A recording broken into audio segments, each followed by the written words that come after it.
Nagbabala ang Pag-asa ngayong ika-7 ng Nobyembre 2025, alas 11 ng umaga na magdadala ng malalakas na pag-ulan ang bagyong Fongwong sa mga susunod na araw.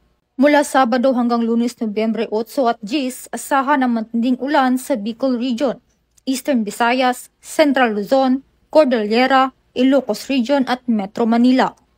Pinakamalakas na pag-ulan higit 200 milimetro ang inaasahan sa Catanduanes, Aurora, Cagayan, Isabela at Caratig Lalawigan. Pinapayuhan ng mga LGU at DRRM offices na magsagawa ng maagang paghahanda at paglikas sa mga high-risk areas, manatiling alerto at sumubaybay sa mga heavy rainfall warnings mula sa Pag-asa.